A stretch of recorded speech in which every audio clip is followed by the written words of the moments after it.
I'm Deputy Fire Marshal Chris Lorenz. And I'm Deputy Fire Marshal Peter Worley. We're going to talk about a growing problem in our jurisdiction with marijuana grow houses and some hazards that you need to be aware of and some things you can do to identify them before you get into the middle of it. From the outside, these houses look like everyday normal houses. They're in normal neighborhoods and sometimes more upper scale neighborhoods. They try to blend in with their surroundings, so they're innocuous from the outside. But once you get inside, the rooms and the interior of the house have been completely changed. The insides are sealed off from the exterior, which concerning firefighter operations will trap our products of combustion, insulate, and make scene size-ups a lot less reliable.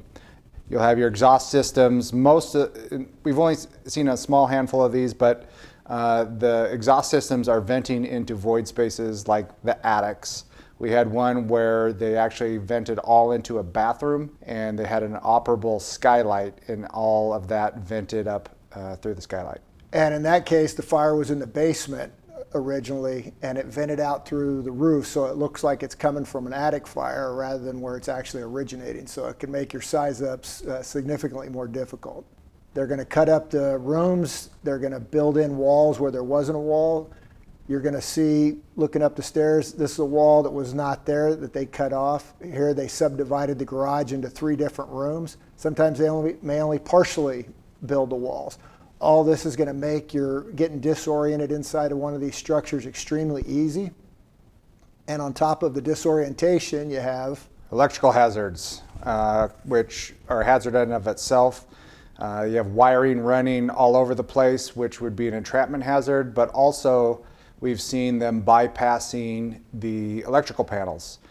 Sometimes there will be a sub panel right on the inside, kind of done by somebody that knows what they're doing, but then from there they just drill holes in walls, run them out, and there'll be multiple sub panels powering these different rooms with their different equipment. If that's not enough, the fall hazards.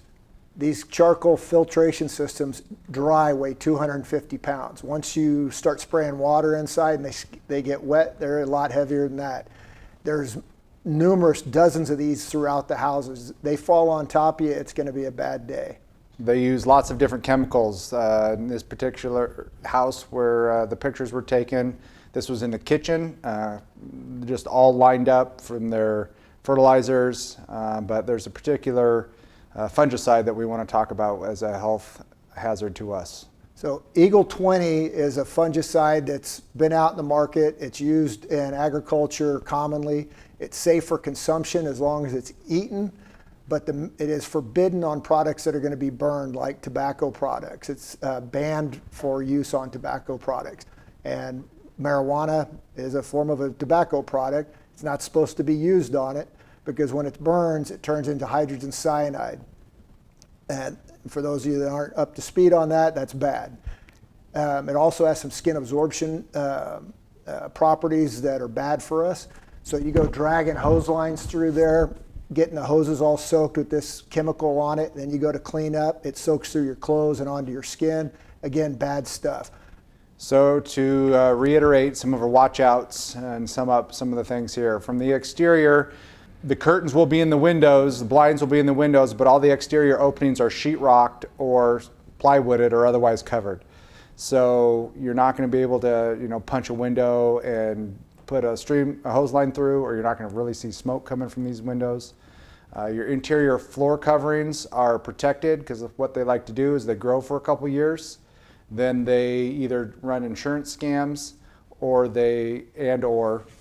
rehab the house back on. So there's a lot of moisture with these grow ops, and they do what they can to protect all the surfaces in the house so they can resell.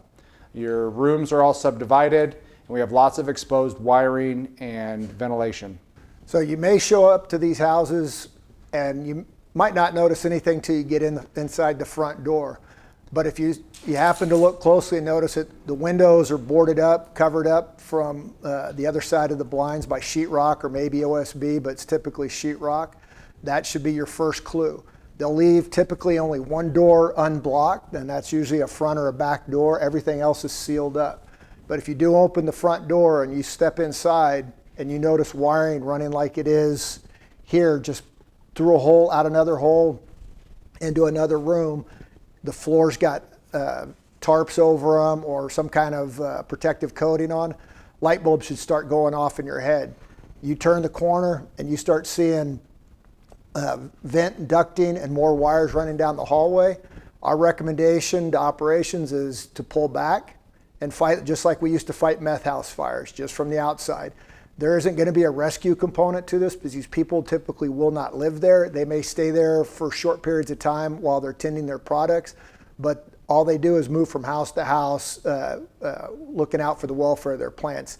If that place catches on fire, the occupants of these places are going to be long gone. So there isn't going to be a rescue component with these fires, and therefore should be treated as a defensive fire. If you can't get it from a front door or knocking out a window, it's just going to be that way until it gets to where you can get to it. Last but not least, you see something like this on a call, aid call, maybe just out and about, you notice something seems suspicious. This is the website where you report these tips to. Everything's anonymous, goes in there, it feeds in there, and that's how they've caught numerous houses like the ones we took pictures of came from tips that got funneled in by this. Meter readers a lot of times will catch the power usage going to them, and they put all these tips together, and they know of at least 40 of these houses in the county. The fire we had several weeks ago over just south of the city of Puyallup, that wasn't one of the ones on their radar. So for every one that's out there, you can bet there's a dozen they don't know about it. So you got to be careful and keep your eyes out. If you have questions, Let us know. give us a holler. Thanks.